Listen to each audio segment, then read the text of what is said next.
The first question I would like to ask everybody is, what is your experience with assumptions that are made by being either Middle Eastern or North African?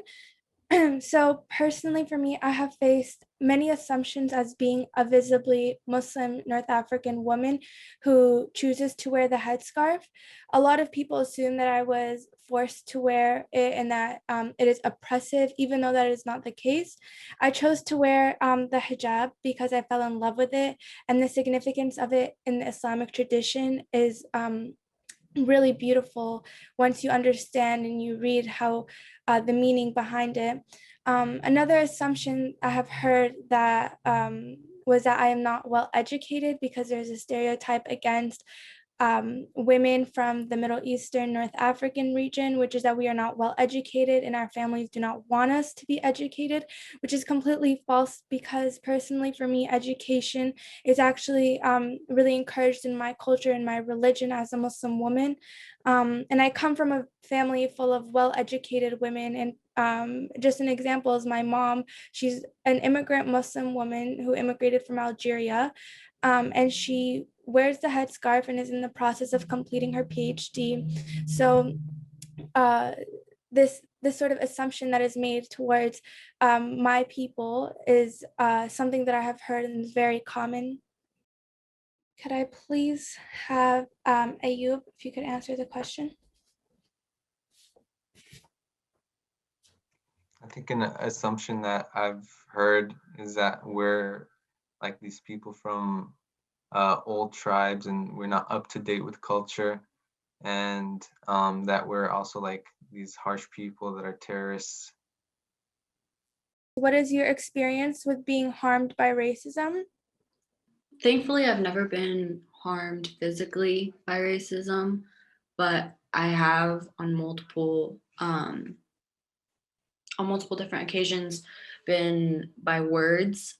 And one of those times I was in class and it was the time of 9/11. And every year, like when 9/11 comes around, we of course honor the terrible tragedy that happened. But at the same time, being an Arab Muslim student at my school, I get stares and side comments, and over the years, I've kind of bottled it up, but I had enough of it last year. And I told my teacher and I asked her if I could be excused just from this lesson because I was uncomfortable with the stares and the side remarks and the comments that I was hearing in my own class. Um, like I should be able to feel safe in my class, not feel like I'm being pinpointed by my whole class and even my teacher, because when I asked her if I could be excused, she told me that it's basically not that big of a deal, and like I should just blow off like the side remarks and everything. And that kind of hurt, honestly, because she told everybody else, like all of the non-Arab students, if they were uncomfortable that they can um, be excused. And the fact that I, as an Arab student, didn't have the excuse to get excused was very hurtful in a way. Another time was I am very proud of being Muslim and I let people know that I am Muslim. And then people think that they are allowed to interrogate me because I don't wear the headscarf. And I know my religion. I know what I have to do, and I know myself.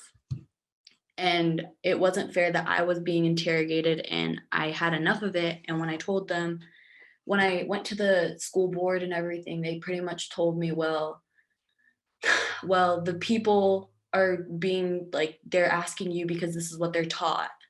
And then the second that I tell them why I'm not wearing it or my reason or whatever it may be, they pretty much tell me that it's my fault and that I'm putting it onto myself because it's my religion and I should be following my religion. My experience with the racism in my school was actually I was in a class at the beginning of my high school year, and I was approached by a group of people, around five or so, and they had something which was about where I'm from, and they started interrogating me. And I told them respectfully I didn't want to be in the conversation, um, as talking about where I'm from just didn't feel comfortable, especially at the um, context of where I was. Um, and they didn't really take no for an answer, and they didn't really respect that. Um, After that happened, I started getting anti-Semitic and xenophobic comments, as well as racist comments, and that continued on for the next couple of weeks.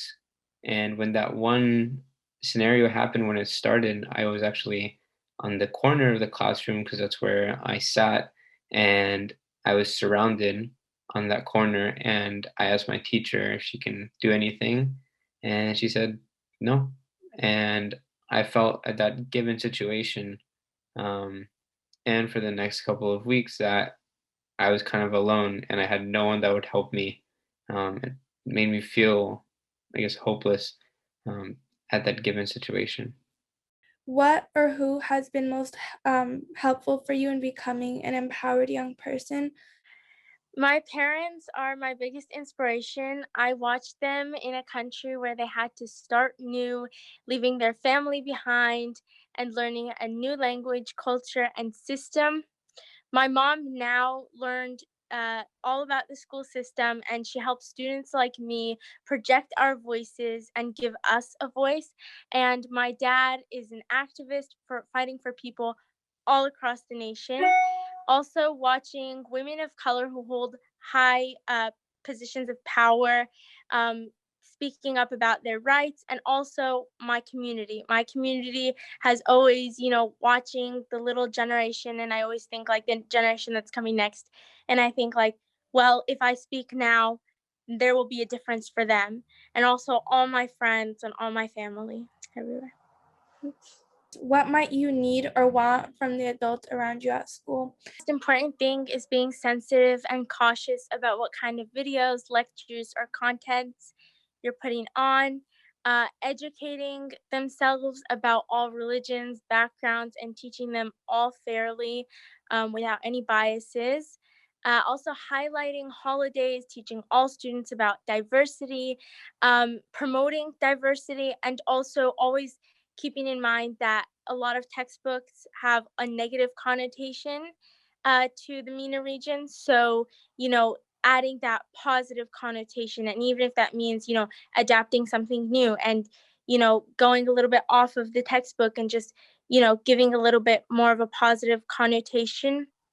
Also, I think ultimately we're living in a really tough world, and I think just giving support, asking a student how they're doing, and just, reassuring them that, you're there for them and you're helping them, and just to be that sort of a support system.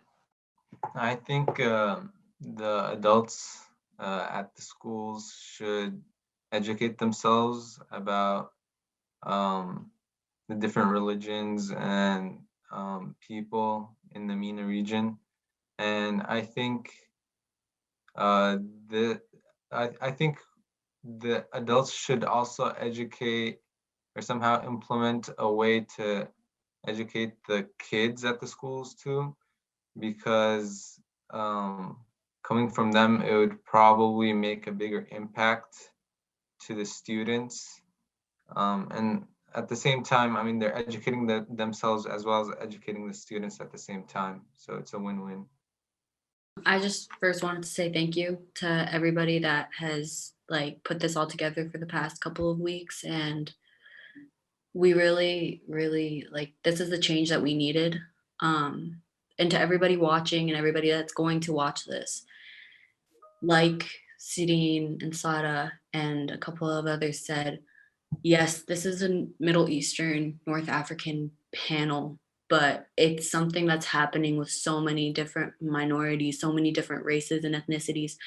And it shouldn't stop here. It shouldn't stop at Middle Easterns. Yes, just because this problem hopefully is going to be resolved doesn't mean that all the problems are going to go away. And um I just wanted to say thank you, because deep down it really does mean a lot, and it's the change that we really needed. And like they always say, our generation is going to be the one to change the world, but it's the adults and the people who are helping us use our voices and stand up for ourselves and our peers that are really the people that are changing for the future. So I just wanted to say thank you.